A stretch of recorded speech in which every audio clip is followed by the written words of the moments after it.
Hello, my name is Gerry, and for my final project presentation, I am doing self-determination transition planning. Uncharted territory. I chose this Prezi for its visual metaphor of uncharted territory because that is the path that each student takes as they prepare for life after high school.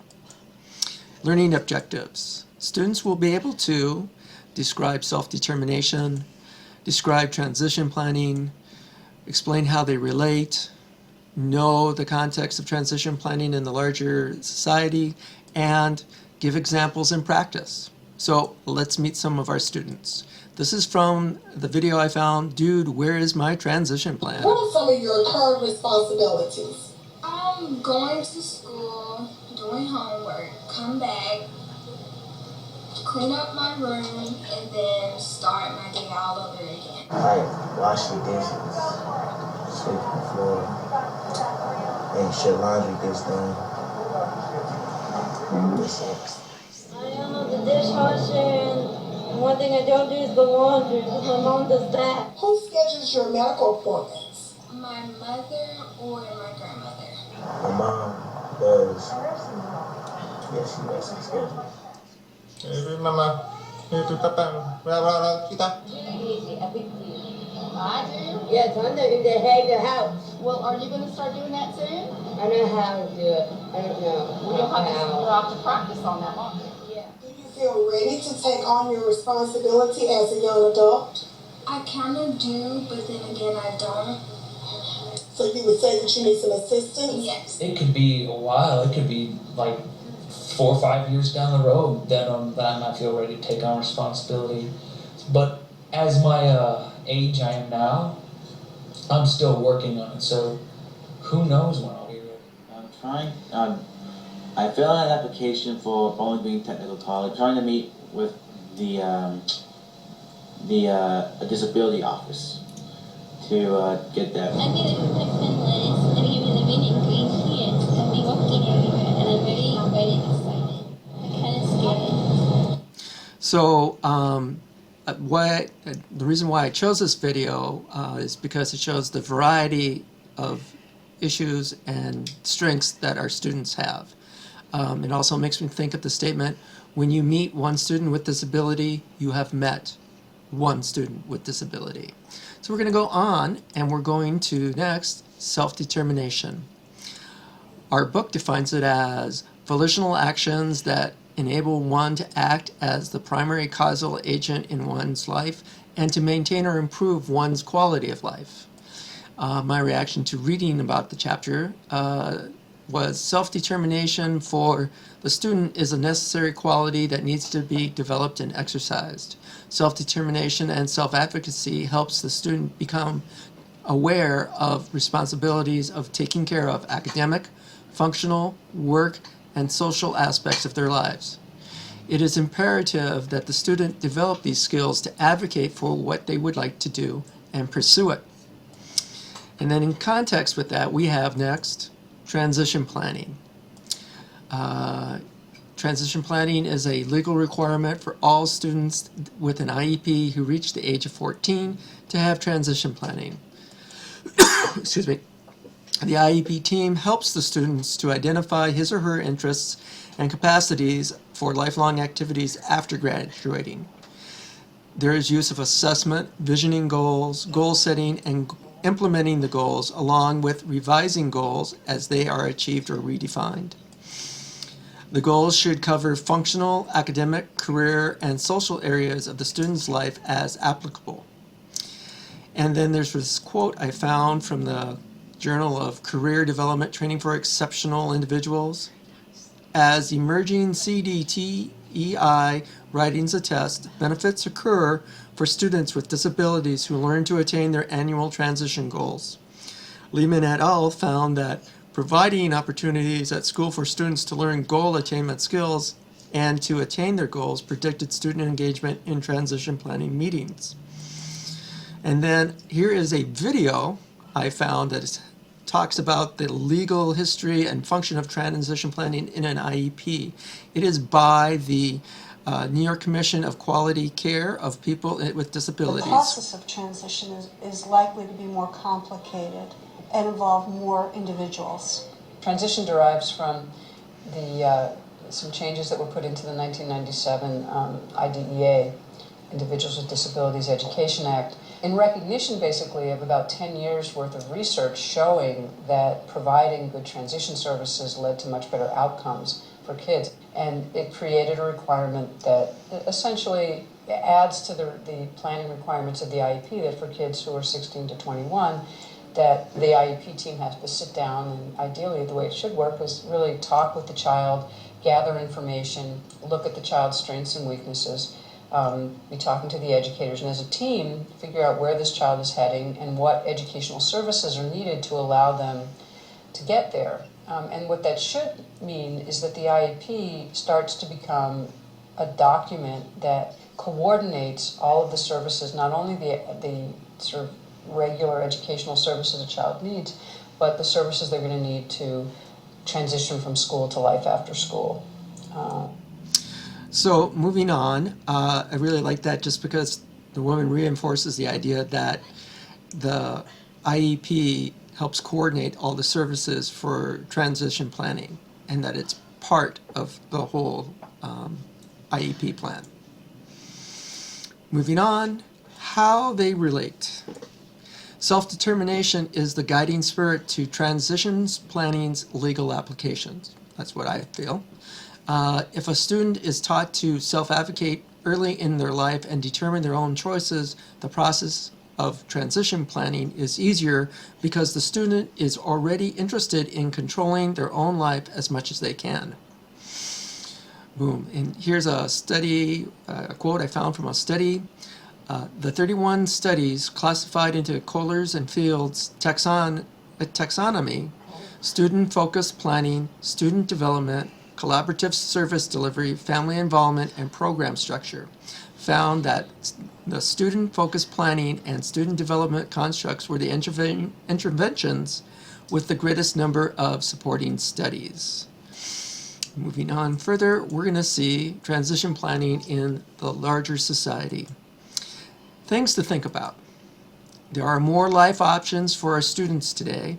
Is college an option, or is vocational work a plan of action? A teacher needs to know what business connections are already there, integrated into the school district, or if necessary, how to find business connections or college connections that meet the student's avocational needs. What supports are needed for independent living? A student with disability needs to know what agencies such as the Social Security Insurance or group home agencies will be involved in their lives and how those agencies work. Finally, the student needs to be engaged in these issues in their lives before they graduate so they might be empowered to make their own decisions about life in the larger society. Next we have examples in practice. Here are 2 goals and objectives I wrote to support transition planning. Goal: when prompted by the teacher during the class time, Sean will learn how to search and apply for jobs. When given the opportunity by the teacher, Sean will make a list of his skills and things he is good at on a piece of paper, group them into related categories, then compare them to a list of ideal jobs he might want. When presented with job openings, Sean will choose various local jobs to apply for, create a resume, and apply for those jobs. And then in a more of an after-school social aspect, this goal was written. Goal: when given the opportunity, Sean will find after-school groups that interest him and participate in 1 or 2 groups throughout the school year. When prompted by the teacher, Sean will write down a list of his interests that he likes to do outside of school, then compare them to a list of after-school groups at his school. The final objective: when given the opportunity, Sean will prioritize his after-school choices, try a group activity at least 3 times to see if he likes it. Once he's decided it is a fit, he will continue to go to the after-school group. All right. Other things to think about is what a mother of a student with ASD had to say about transition planning. Give him room to try things on his own. Tie new knowledge or skills to what he already knows. and have what he's going to learn connect to the outside world, because that's where he will be. And actually that's where this individual student's interests are. He's very much more oriented to outside world stuff than academic material. Going on, technological aids. I found an all-in-one technological aid called the Endeavor Desktop Pro, a software program to simplify computer and internet actions for people with disabilities by AbleLink Tech. They do a lot of things such as visual calendars, audio emails, so that you can just speech to text with the email. And then here are two things I found very interesting was visual impact prompting by step-by-step multimedia instructions for any task. And then Ames Task Builder, a $249 value, builds custom multimedia tasks instructions. So then people involved in the student's life can change and create new tasks instructions for him. It also has a mobile app. The other thing that I found that was really good was Innovate Educational Consulting. There's a special app for that. And this acted more like a clearinghouse. They had a list of various software applications that could be used by people with disabilities, just like the Endeavor Pro on top. But these things were like maybe Dragon speech to text, or another type of visual calendar as well. So there's options out there. You didn't have to go with just the Endeavor Desktop Pro. And then this is what I found, a quote for a relationship for on technology and transition planning. There is a relationship between student involvement in transition planning and enhanced self-determination. Studies provide evidence of a causal relationship between efforts to promote such student involvement combined with technology use and enhanced self-determination. This was done by Professor Weimer, who really is in the lead of a lot of this stuff, and in fact, a lot of my quotes, somehow he's involved in the studies that I quote. Moving on, we have evidence-based strategies that work. Some of the evidence-based strategies is self-directed IEP meetings, where the student leads their own IEP meeting, giving them the skills to communicate and be responsible for getting people there, setting up the meeting and whatnot. I think it's a very interesting concept. Self-determination toolkit with a questionnaire, a timeline, a step-by-step process to ID goals, write them up, implement them, and review and revise them as needed. And then the final evidence-based strategy that I found really good was family involvement helps support the student outside of school environments to keep the student on task. And then what the studies say. So we have this study here that I found for about transition planning, actively doing transition planning.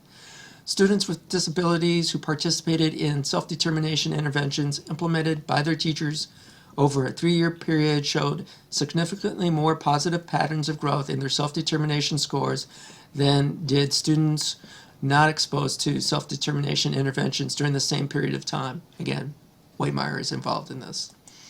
The second one I found was, over the last decade, self-determination has emerged as an important construct in the education of students with disabilities. As a result of federally funded initiatives to define and describe self-determination as an educational outcome. So self-determination is an educational outcome because of that. And finally, we have students systematically exposed to self-determination interventions showed a significantly greater increase in scores on the AIR-S, gaining on average 3.4 points per year, indicating that providing systematic instruction to promote self-determination enhanced the development of self-determination beyond that normally occurring. So that's my presentation. Here are my citations. And you might want to pause here, but let's go back and look at all that we have covered, all that uncharted territory we've gone through. We started here and we ended up all the way over here.